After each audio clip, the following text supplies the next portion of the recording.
Hi, this is Jim Nailon, liturgical guitarist, and this is lesson number 3.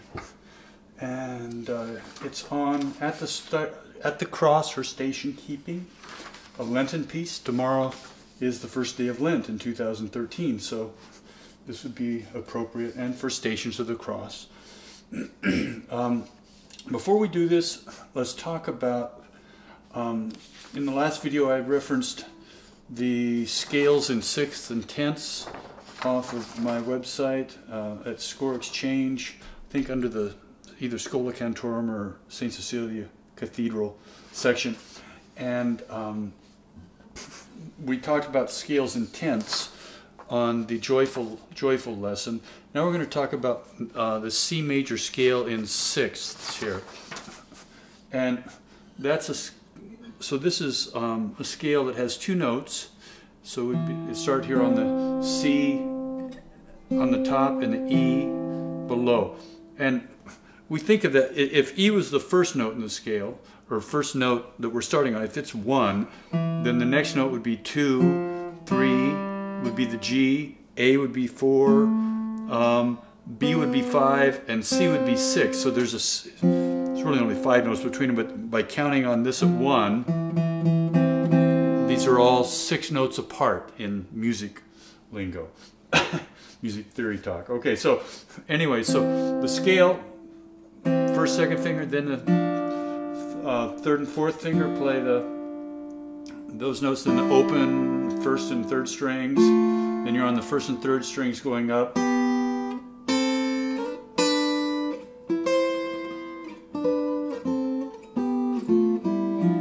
Scales are, sixths are really nice because you can do some real nice for vibrato and getting some nice tones. Anyway, so we come off here. We can go down from this note. And so, anyway, we'll be using that. So make sure you can play those, and you'll see in the version, well, we'll talk about it when we get there. Okay, so anyway, this arrangement at the cross or station keeping is an old chant-like piece. And so it's a real simple melody. It's got 3 phrases. Each phrase goes up and down a little bit. So one thing to keep in mind with each phrase is a crescendo in the middle. Let it build and slow down, and you might even increase the tempo a little bit. Just speed up a little bit in the middle and slow it down. So as you're thinking of the first line here,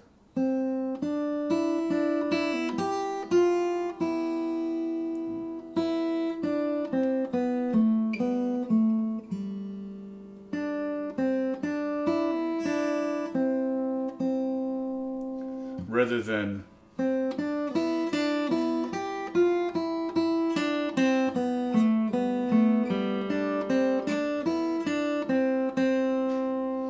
that's not very musical. That's not how I would play it.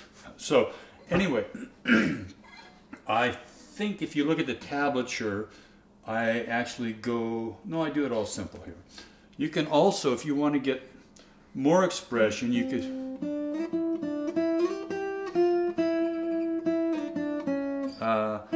play it.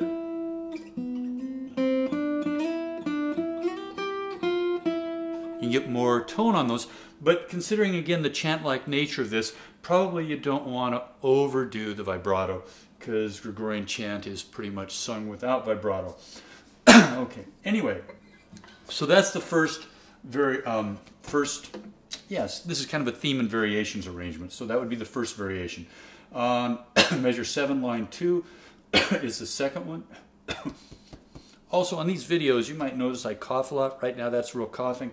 Sometimes it's just, I have Tourette syndrome, minor Tourette syndrome, and so clearing my throat like that, it's just a nervous tick. Don't worry about it. So it's catching breath on my hands like this. So the second one is the scale in sixths, or we use that technique.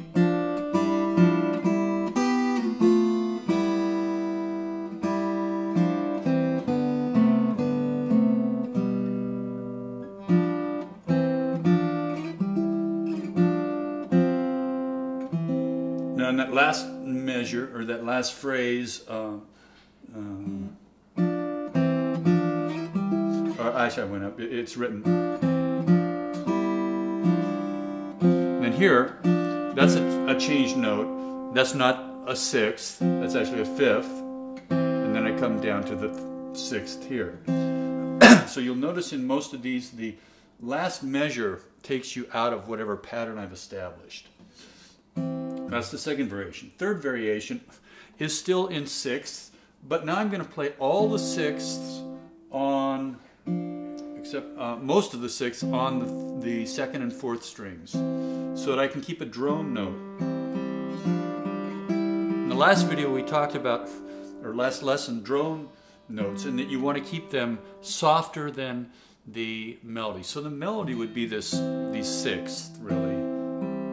So you don't want...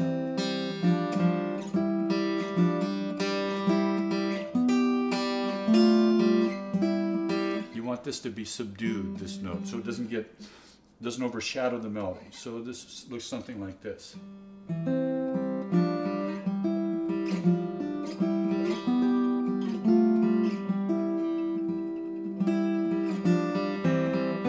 Down one string,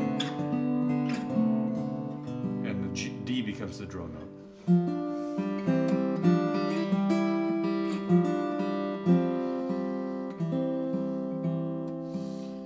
So, and again, now when I do the sixth, I can't resist the temptation to try and get some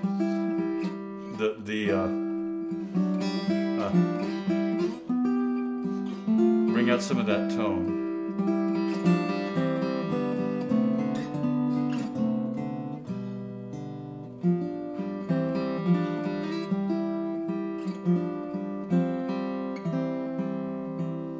Then the third variation, no, that was the third. Fourth variation, now we bring in the bass note. And I like to bring that bass note in big. So now we're doing just a melody with a drone over a bass. So when I come off I hit that bass hard the first time.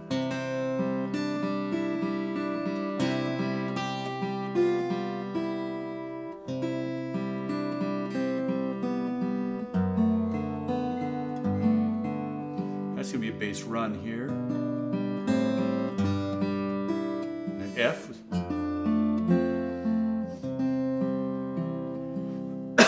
Now, you'll notice I did the F around with my thumb around here.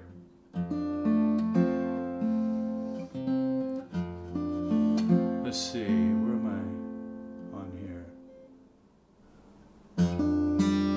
Let's see, starting on measure 23, the middle bass run.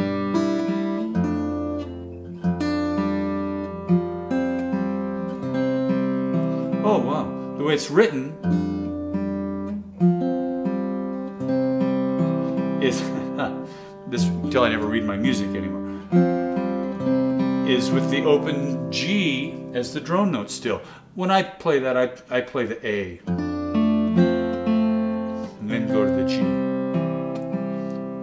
So do it either way you want. Like I said in the last video, these are only sketches. They're not meant to force you into a precise way of playing it. Take it for what it's worth. So, so you could get away without using your thumb around. Right there. It would be very easy to do that. Then the fifth variation. Now this is like in the last video, the joyful joyful. I'm using tenths here in C.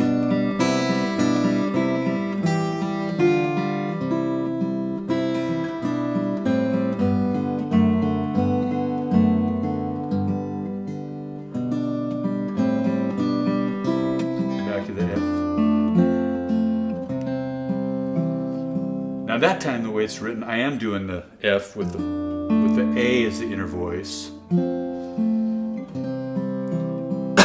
and but you could bar that one.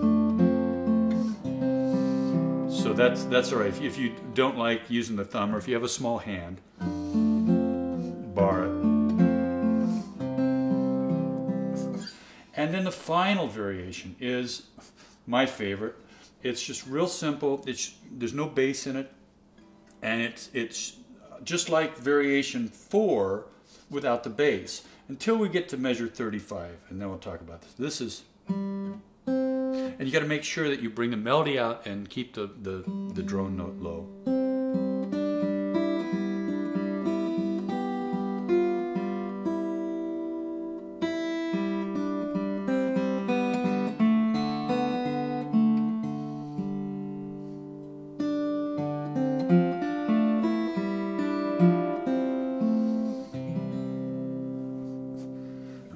Couple things about this that I like. You've noticed that up till now, everything, all the eighth notes have been bump bump, except for version 1 or 2. Starting in version 3, we always have an eighth note thing going.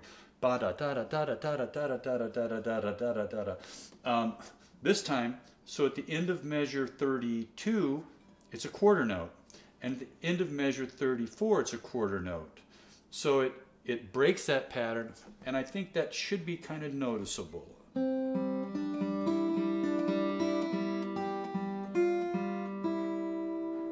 Something's different there, yeah.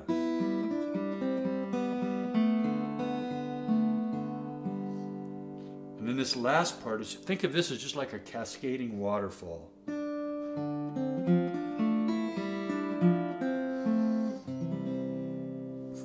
That has a little bit of what's called bel canto in classical guitar jargon, where you've got notes ringing against each other, and hold each note out as long as you can. It shouldn't sound like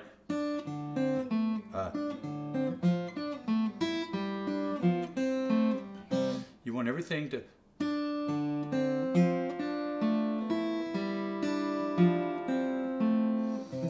hold each finger. If you put a finger down, keep it there until you have to lift it up or move it or something. That would be the trick for that. Anyway, so I'll try the whole thing from the top so you can get an idea what it feels like.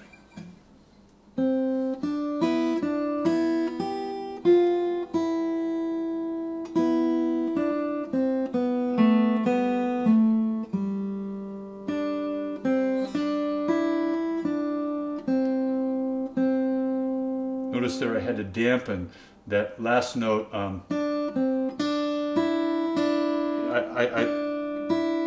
I leaned over with my little finger here to dampen that E at the end of measure 1, 2, 3, 4, 5. Otherwise, you get that dissonance, which works at the very end when I'm talking bel canto, but it doesn't work there. So let's try that first phrase again. So sometimes you do have to dampen certain notes. You either do it by touching them with a finger here, laying over, or maybe you just reach down here with a finger and touch a string that's vibrating and you don't like the sound. So again.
Well, anyway, it's not perfect, but I am not a guitar virtuoso, so hopefully you'll do better than that. Have a wonderful Lent. Oh, I did want to talk about one thing real quick. When I do play the sixths, sometimes I don't play them right together. Usually I don't. I kind of hit my thumb first, and then my first finger. You got to be careful not to overdo it or keep them too far apart. But sometimes, so here, together, staggered.